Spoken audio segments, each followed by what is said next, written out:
చూసినప్పుడు రాజుతో నీ పెళ్లి గురించి ఆలోచించేవాడు.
ఏం కావాలి నీకు?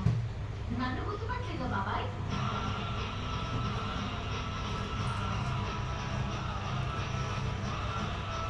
చూడమ్మా, నీకేదైనా సమస్య ఉంటే నేను పొద్దు నుంచి మాట్లాడు. ఇప్పుడు కుదరదు. నాన్న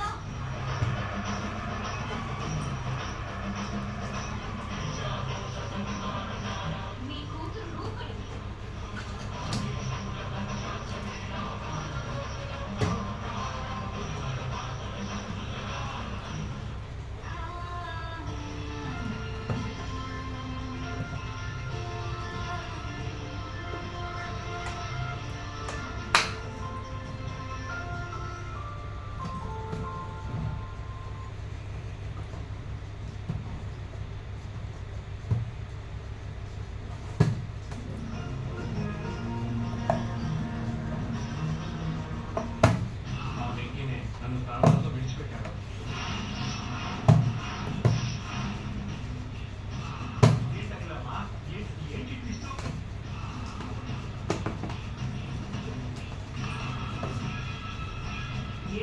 దగ్గర మీరనేది వాడు మిమ్మల్ని ప్రాణం తీసి పెట్టడం ఏంటి?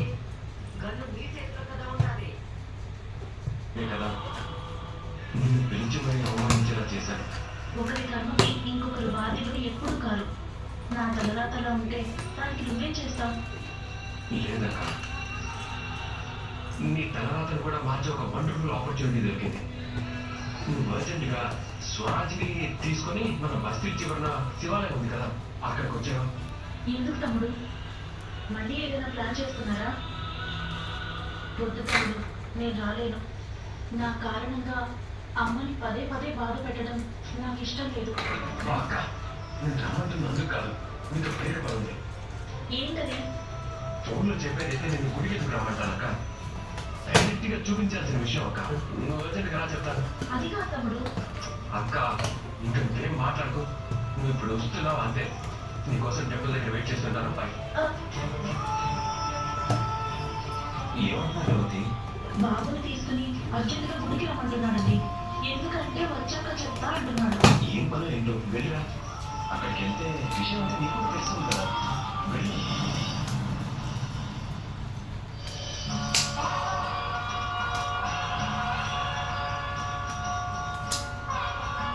ఏం చెప్తున్నావు తమ్ముడు? నా కొడుకుని మీ ఇంటికి మా అమ్మతో పంపిస్తారా? అది కూడా వాడు నా కొడుకు అన్న విషయం తెలియదు దాచిపెట్టి పంపిస్తారా? ఎగ్జాక్ట్లీ. ఇప్పుడు నా ప్లాన్ మొత్తం మీకు పూర్తిగా అర్థమైంది. అమ్మో, నా వల్ల కాదు తమ్ముడు. పొరపాటున అమ్మకి వాడు తన మనవడు అన్న విషయం తెలిసిందనుకో, ఇక అంతే సంగతి.